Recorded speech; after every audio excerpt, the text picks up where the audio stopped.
Jack Lawson sat in his prison cell, legs dangling off the edge of the bunk, staring at the cracked and stained walls as if they might spontaneously provide some answers.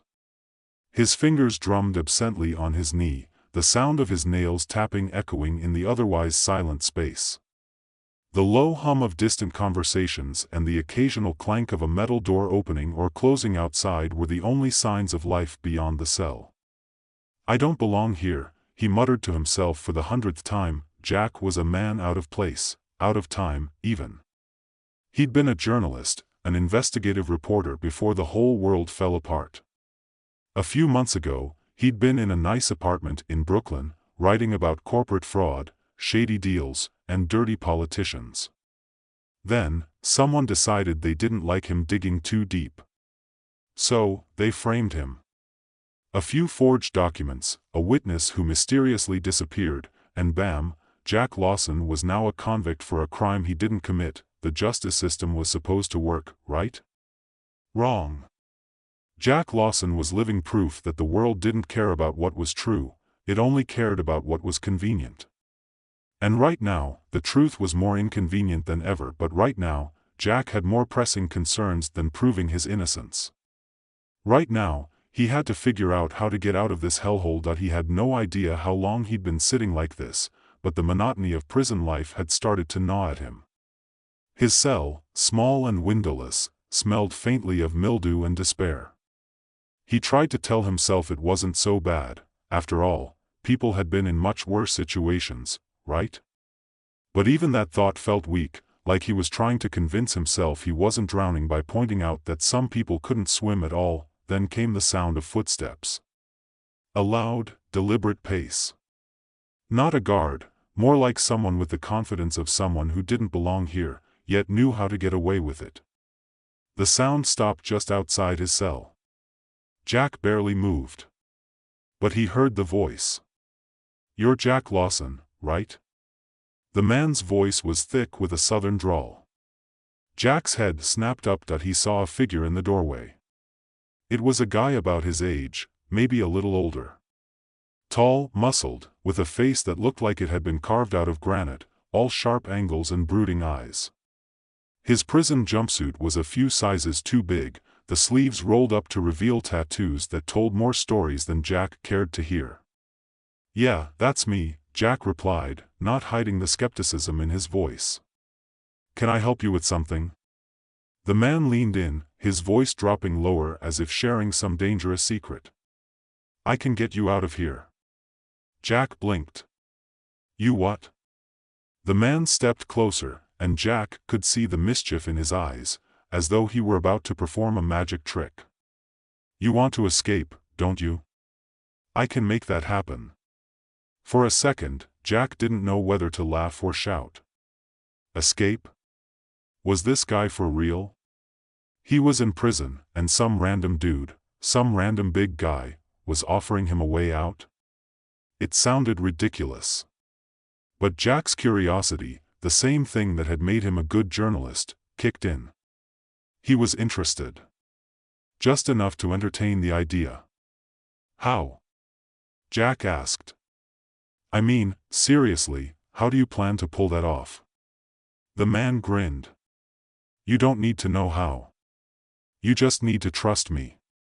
He leaned in even closer, lowering his voice to a whisper. "I can swap you." Jack frowned. "Swap me? What, like, put me in someone else's shoes or something?" "More like someone else's body," the man said, eyes gleaming. "I've got this thing. A way to, let you swap bodies with someone. That way, you can go out there, walk free, while someone else takes your place in here." Jack's mind raced.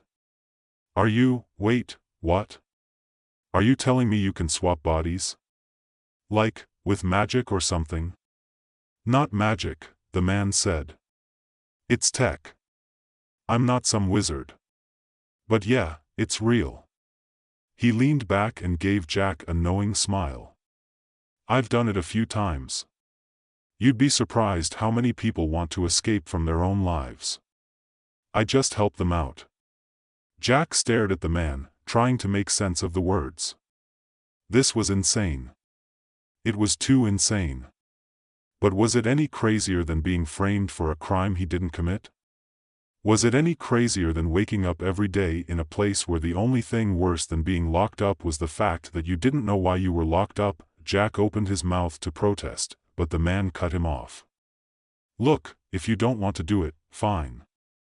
But if you're serious about escaping, this is your shot.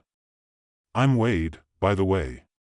He held out a hand. Jack eyed it warily. The guy's offer was ridiculous, but Jack didn't have many options. And besides, what did he have to lose? He'd been in prison for too long, and the idea of getting out, no matter how strange the method, was tantalizing. Fine, Jack said, finally shaking Wade's hand. Let's do it. But I'm telling you, if this is some kind of scam, relax, Wade interrupted with a grin. I'm not the one who's gonna be left holding the bag. He gave Jack a wink. It'll be fun. You'll see. And then, just like that, everything went wrong, or maybe it went right. Jack felt a dizzying sensation, like the world was being flipped upside down, or inside out. His body felt strange. His clothes felt too tight. His vision swam, the walls of the cell stretching and warping as if reality itself was bending. He staggered back, trying to catch his breath, when Wade's face filled his vision. But it wasn't Wade's face. It was his own. What the hell? Jack gasped, his voice sounding unfamiliar, deeper, raspier. He looked down at his hands. No, these weren't his hands. These were Wade's. He reached up to his face, and there it was, Wade's face staring back at him, his own features gone, replaced by the rough exterior of this stranger. And then he realized, he was no longer in his own body. He was in Wade's. His heart raced. His palms went clammy. This was not happening. This wasn't real. But then again, neither was being locked up for a crime he didn't commit. You okay? Wade's voice, his own voice now, came from the body Jack had left behind. Jack's mind spun as he tried to process the situation. This is insane. This is really happening, isn't it? Wade's body, Jack's body, grinned. Told ya. Now, go make yourself at home in my cell. I'll take care of things on the outside. Don't worry, you're gonna love it. Jack could only stare.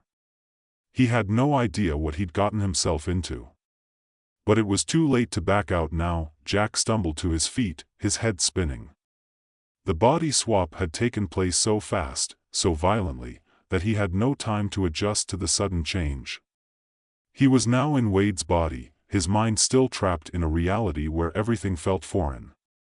His skin, Wade's skin, was rougher, a layer of grime stuck under his fingernails, the smell of sweat and prison soap thick in his nostrils. He blinked and looked down at Wade's, muscular arms.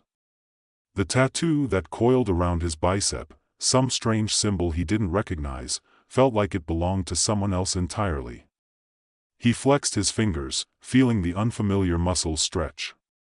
His grip tightened instinctively as he tried to get a sense of the new body, as if to remind himself he was still in control. But the moment he did, Wade's old life came rushing back like a punch to the gut, the debts, the gang affiliations, the prison politics Jack hadn't even started to grasp yet.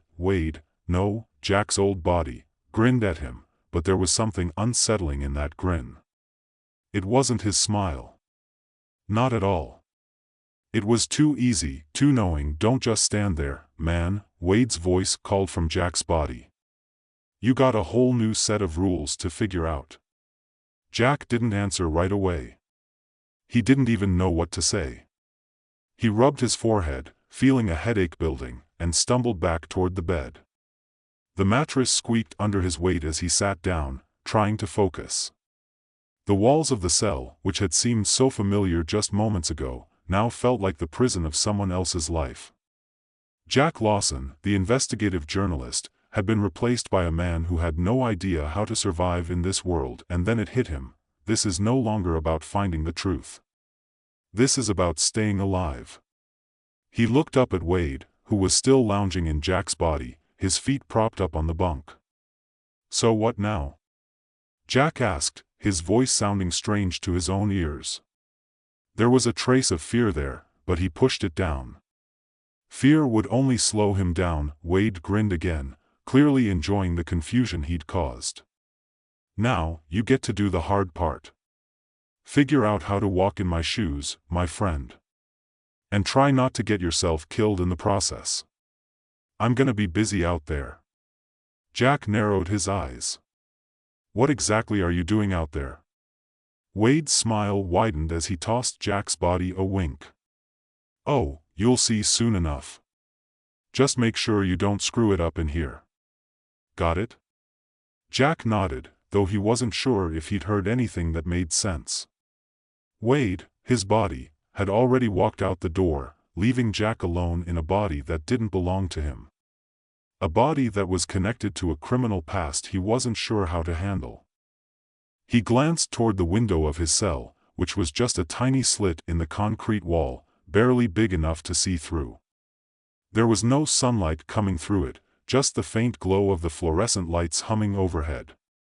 He thought about escaping, but that was absurd. He could barely even walk without tripping over his new body, let alone break out of a high-security prison. No, that wasn't the plan. Not yet. Instead, Jack's mind raced with thoughts of the conspiracy he had left behind when he was thrown into prison. It had been a big story, a too big story. He was going to expose corruption, powerful figures using their influence to manipulate the system. But now, it was all muddled, tangled up in this mess of body swapping and prison politics. He couldn't let the whole thing slip away, but how was he supposed to get to the bottom of it with a new identity, a body that wasn't even his? Focus, Jack muttered to himself. Just focus. Wade's body, the body Jack now wore, was no help. It was too raw, too entrenched in the criminal underworld that Jack had no desire to be part of. Wade's tattoos, his scuffed boots, the rough swagger that radiated from every movement, it was like wearing a costume, one that he knew would only get him in deeper if he didn't figure out how to use it. He stood up, slowly this time, steadying himself on the bars of the cell. He felt the weight of Wade's muscles, the unfamiliar tension in the shoulders, the distinct swagger of someone who had seen too much and had learned to survive by giving nothing away. This was Wade's world, not Jack's. But Jack was determined to carve a place for himself in it, even if it meant pretending to be someone he wasn't. There was a soft knock at the door, just enough to make Jack flinch. He turned to face the bars, ready to put on the act. He could already feel the prison's cold eyes on him, waiting for him to show his true colors. It was time to decide which version of himself he was going to be. Jack Lawson, the journalist, or Jack Lawson, the criminal. The door opened, and a guard stepped inside. A tall, square-jawed man with a permanent scowl plastered across his face. New guy? The guard asked, his voice a gravelly monotone. Jack swallowed. He was trying to sound confident, but the voice that came out was raw and uncertain. Yeah, just got swapped in, Jack muttered, leaning against the cell wall like he belonged there. The guard eyed him, clearly sizing him up. You better keep your nose clean, Lawson. You don't want to piss anyone off around here. I've seen what happens to the new fish when they try to play tough. Jack felt his chest tighten. Wade's body didn't help him much in the intimidation department. His mind screamed to tell the guard that he wasn't really Wade, but he couldn't. Not yet.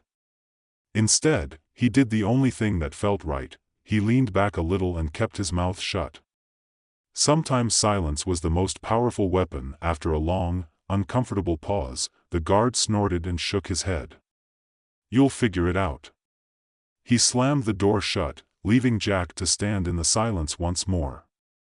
Now, Jack had a new problem. The world inside these walls wasn't about logic or reason.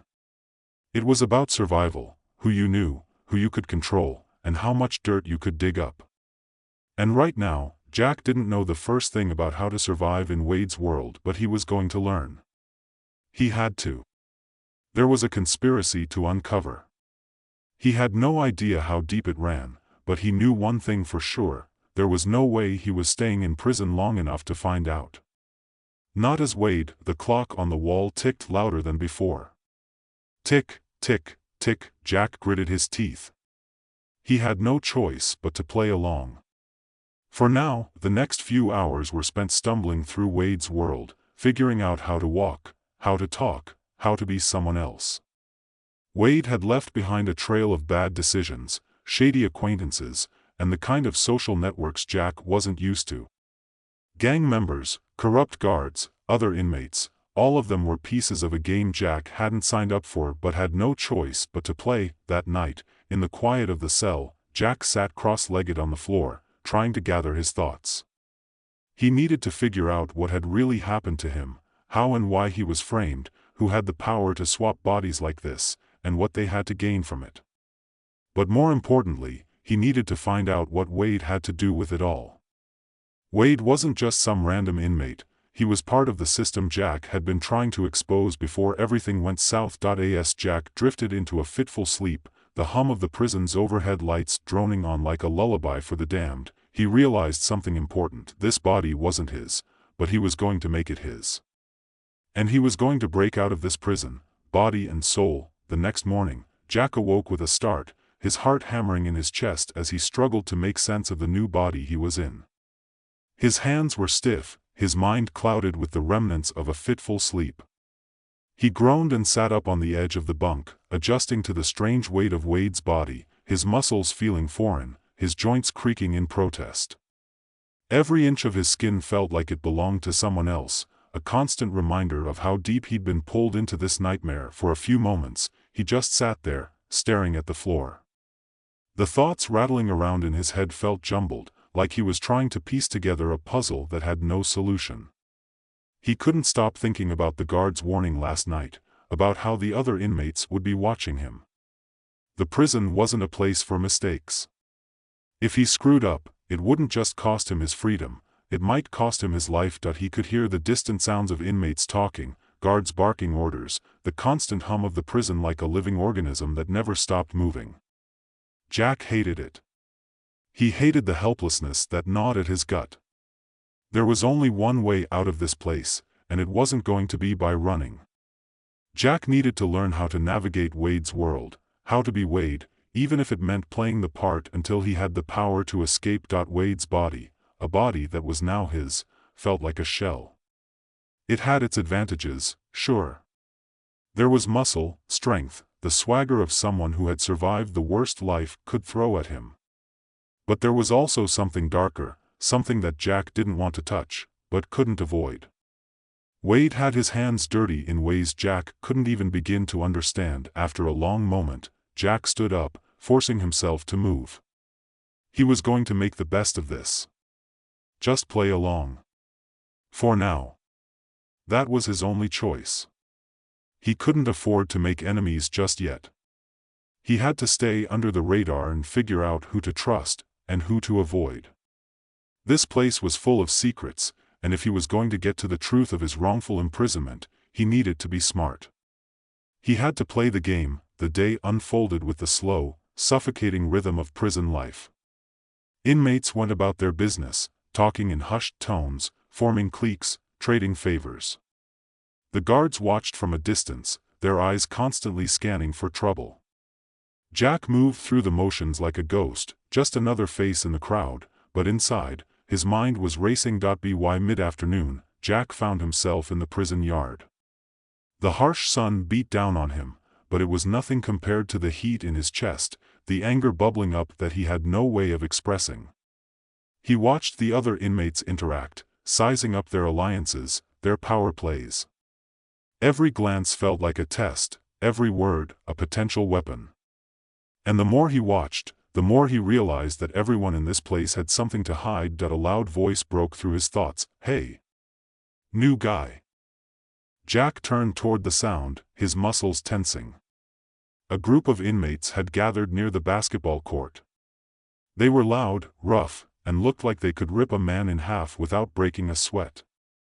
One of them, a giant of a man with a shaved head and a scar running down his cheek, was staring straight at him. "Yeah, I'm talking to you," the man barked. Jack didn't flinch. Wade's body, his body, had a certain confidence to it, a confidence that Jack had no choice but to adopt, whether he liked it or not. He forced himself to stand tall, pushing the anxiety down. "What do you want?" Jack asked, trying to sound casual, but there was a tightness in his voice he couldn't hide. The man grinned, showing a row of gold teeth. "I've been watching you. You don't belong here, do you? You've got that look. Like you're trying too hard to fit in." Jack kept his eyes steady, refusing to show weakness. "What's it to you?" The man stepped closer, his shadow swallowing Jack's smaller frame. "I'm the one who decides who fits in around here. You've got to earn your place. And if you want to keep breathing, you'd better figure out who runs things." The group of inmates behind him laughed, low and threatening. Jack's heart pounded in his chest, but he kept his face neutral. He could feel the weight of their eyes on him, watching his every move, waiting for him to make a mistake. "I'm not looking for trouble," Jack said, his voice steady despite the adrenaline rushing through his veins. "Just trying to get by." The big man tilted his head, studying him for a moment, and then he smiled. This time, it wasn't a friendly smile. It was a warning. "Get by? You think this is about just getting by? You're in my world now, pretty boy. And in my world, everyone owes someone something. You'll learn that soon enough." With that, the man turned and sauntered off, the other inmates following his lead. Jack stood there for a moment longer, his pulse still racing, before he let out a breath and walked away. He had no idea who that guy was, but he knew he had just stepped into something far bigger than he could handle. Later that evening, in the dim light of his cell, Jack sat on the edge of the bunk, trying to process what had happened. He knew he couldn't let his guard down, not even for a second. He had to stay sharp. Wade's life was full of people who had power, people who could make him disappear if they decided he was in the way. He needed to figure out who to trust, and who to avoid. And right now, the guy he'd just encountered? He was someone to avoid. A soft sound from the other side of the cell door made Jack freeze. He turned, but no one appeared. Then, he heard it again, a tapping, rhythmic and deliberate. He got up slowly, his heart hammering. This wasn't a typical knock from a guard. He walked over to the door and leaned against the bars, straining to hear. The tapping came again, more insistent this time. "Wade," a voice hissed, low and urgent. Jack stiffened. That wasn't a voice he recognized. "What is it?" he called back, trying to keep his voice neutral, as if he belonged here. There was a pause, then the voice spoke again, more quietly this time. "You're not him, are you?" Jack froze. He didn't know if the voice was asking him about him, or if it was asking about Wade. Either way, he couldn't let on that he was Jack. "Not yet, no," he said, trying to match Wade's voice as best he could. "I'm not." "What do you want?" The voice hesitated, and then it spoke again, the words slow and deliberate. "You're in danger. Someone's coming for you." Jack's blood went cold.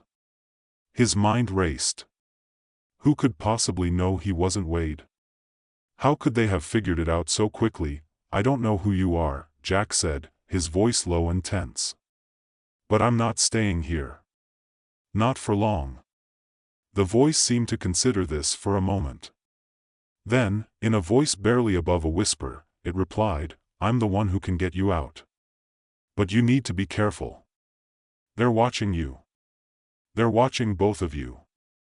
The voice faded into the silence, and Jack was left with the unsettling knowledge that he wasn't the only one caught in this game. Jack leaned back against the bars, his mind spinning. Someone was watching him. Someone who knew what he was really after. And they were coming for him.